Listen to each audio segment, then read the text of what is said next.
GTV में मुजाहिद वली आपको खुशामदीद कहता है। और यकीनन सिपेक पाकिस्तान और चाइना के दरमियान एक ऐसा पुल है, अज़ीमुशान पुल, जिसने गुज़िश्ता एक दहाई में तो खैर अमली तौर पर माशी मैदान में एक दूसरे के मुल्कों को करीब लाया है, लेकिन पाकिस्तान और चाइना की एक अज़ीमुशान तारीख़ है मफ़ाहमत की, दोस्ती की।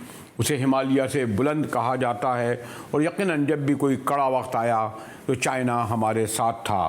ख़ास तौर पर हमारे पड़ोस में हिंदुस्तान जैसे मुल्क की मौजूदगी में, जो पाकिस्तान का रिवायती हलीफ बल्कि दुश्मन है, चाइना की दोस्ती ने 65 की जंग हो, 71 की जंग हो, हमारे साथ दिया। यकीनन बेशुमार तिजारती माहदे हुए, माशी माहदे हुए, लेकिन सन 2013 में होने वाला सिपेक एक ऐसा अज़ीमुशान मंसूबा था जिसमें यकीनन आने वाली हुकूमतें, जो पीपल पार्टी की भी रही और नून लीग की भी रही और फिर तहरीक इंसाफ की रही, कुछ सियासी अवामिल के सबब उसमें रुकावटें भी रहीं, दुश्वारियाँ भी रहीं और उस पर सवालात भी उठते रहे, लेकिन बहरहाल उसने पूरी एक दिहाई यानी 10 साल सिपेक ने अपने मुकम्मल कर लिए।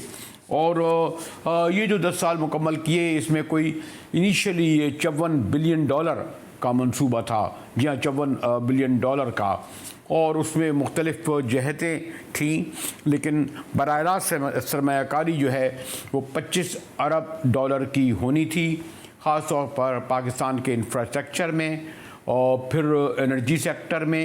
एनर्जी सेक्टर के हवाले से मैं इसका ख़ास तौर पर इसलिए जिक्र करूँगा कि जिस वक्त सिपेक आया उस वक्त हम $4 से $5 बिलियन के लॉसेस हमें होते थे, और अगर आज सिपेक के ज़रिए एनर्जी के ये सेक्टर ना आता और ये हमें ख़ास तौर पर थर में आप देखें कोई 550-700 मेगावाट बिजली आई, इस दीगर नीलम वैली में आई, और वरना वो लॉसेस जो हैं वो $16-17 अरब के होते।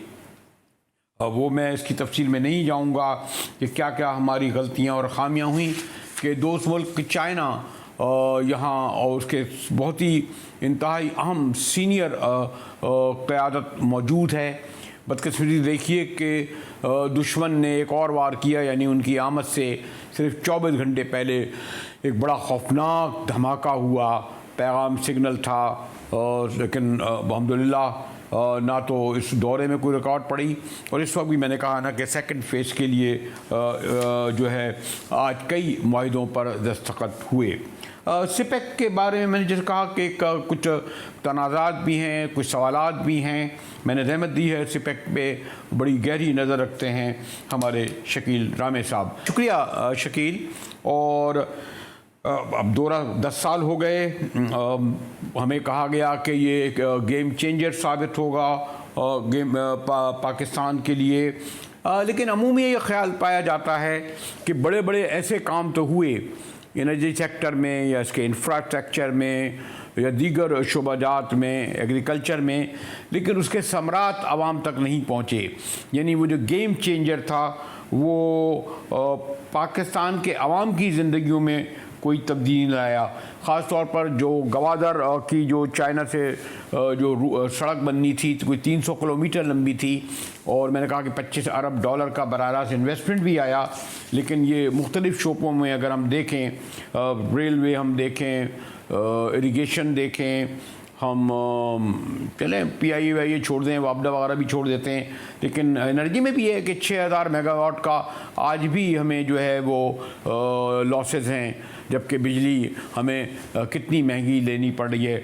तो इस हवाले से आप क्या कहेंगे, यानी जो तवक्कात थी आवाम की वो क्यों किसी हद तक उनको प्रैक्टिकल शक्ल में, अमली शक्ल में क्यों पूरी नहीं हो सकी?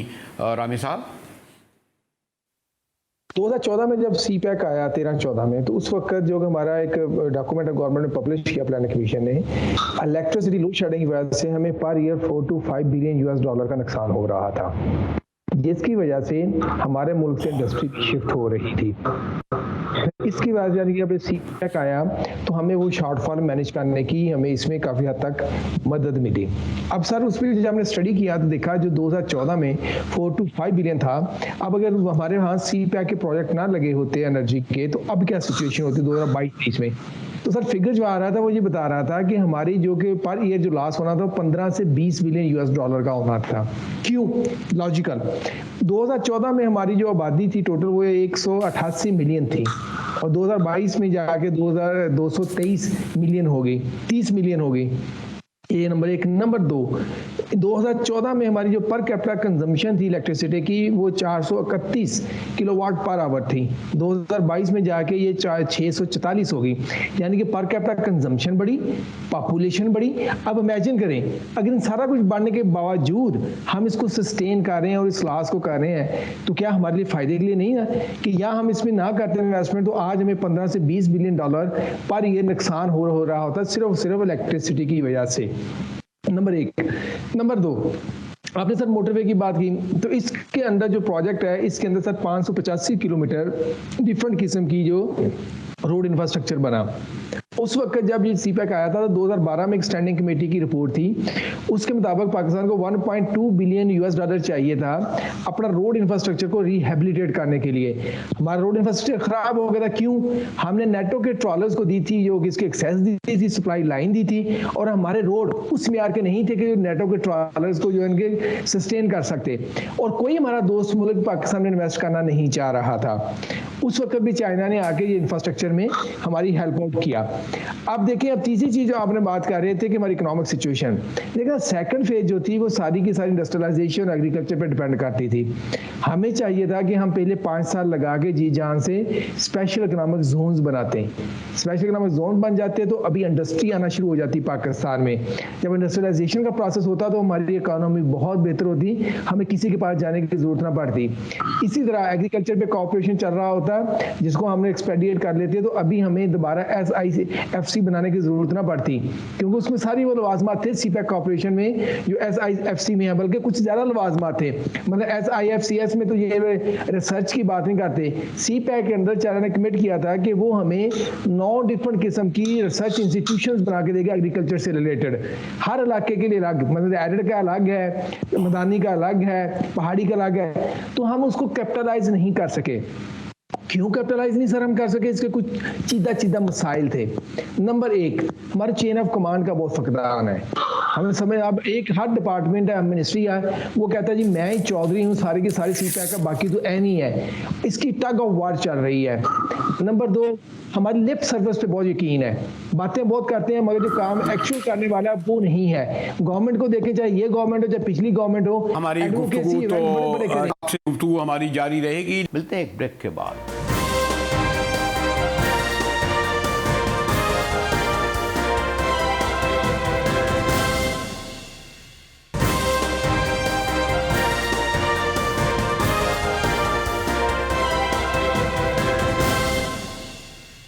GTV में एक बार फिर मुजाहिद वली आपको खुशामदीद कहता है। और सिपेक के हवाले से जो नायब वज़ीर आज़म चाइना के आए हैं उनके एजाज़ में तकारीर का और हाई प्रोफाइल जो माहदे हो रहे हैं उसका सिलसिला जारी है।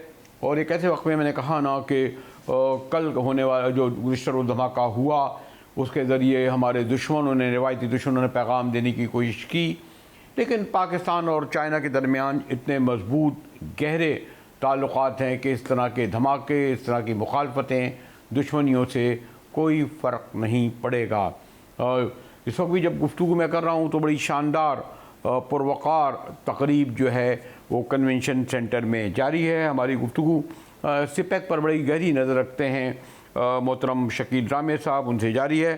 शकील साहब, ब्रेक से पहले मैं आपसे मालूम करने की कोशिश कर रहा था कि इसके क्या समरात पड़ेंगे आइंदा चलकर, लेकिन आम लोगों के जहन में ये है कि एक आम आदमी की ज़िंदगी में क्या क्या फ़र्क पड़ेगा।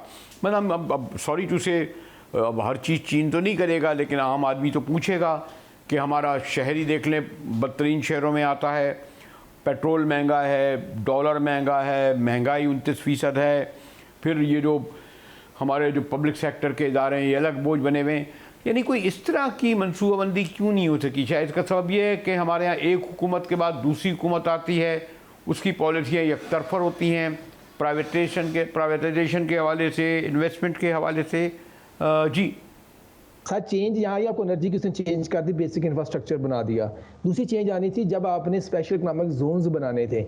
अगर सर आप खुद नहीं हिलेंगे तो कोई आपके मुंह में आके चम्मच तो डालने से रहा ना, कि अगर आप कहते रहे कि बाद चाइना आए हमें चैरिटी दे दे, हमें आके मुंह में डालता रहेगा मदद दे दे, ऐसा सर नहीं होता। हमारा यहाँ तो उनकी क्रेडिट गेम खत्म नहीं होती। नून लीग आती है, वो कहती जनाब अगर मैं ना होता तो सी पैक ना होना था। पीपल्स पार्टी कहती मैं ना हूँ तो सी पैक ही नहीं है। अगर वो पीटीआई आती है वो कहते मैं ना हूँ तो सी पैक ही नहीं है। काम कोई नहीं करता।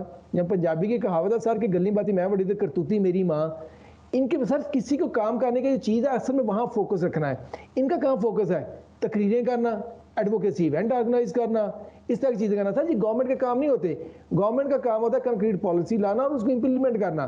जब आप हम इंप्लीमेंट नहीं करेंगे तो हम तो सर चाइना को कुछ नहीं कह सकते। मतलब सर ऐसे ही है, आपका एक दोस्त है या बड़ा भाई है, बड़े प्यार से आपको BMW ले आके देता है, सर इसको चलाएं जरा एंजॉय करें आए जाएं। आपको तो आती नहीं, ड्राइविंग ही नहीं आप कर रहे उसकी।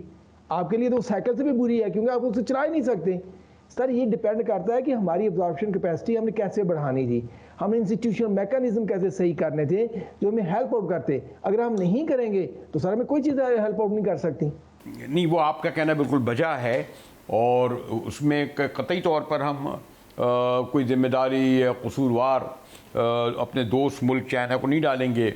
लेकिन ये जो हमारे यहाँ ये सवाल उठता है ना, और मेरे ख्याल जितनी गहराई और गिराई से आप हमें उसके समरात इन मंसूबों के जो हुए ख़ासतौर पर एनर्जी सेक्टर में बता रहे थे, लेकिन लोग तो उसी वक्त देखेंगे ना जब वो मसलन बिजली का बिल हो या पानी हो या ज़राअत के सिलसिले में उन्हें कोई बेहतरी नज़र आए कि उनकी गंदम, मैं ये कह रहा था कि वो तमाम रिलेटेड, ख़ासतौर पर मकरान बलूचिस्तान को भी अगर हम सामने रखें, इसलिए मैं ये सवाल कर रहा था कि हमें कब हम उसको सेलिब्रेट कर सकेंगे या सेलिब्रेट करें।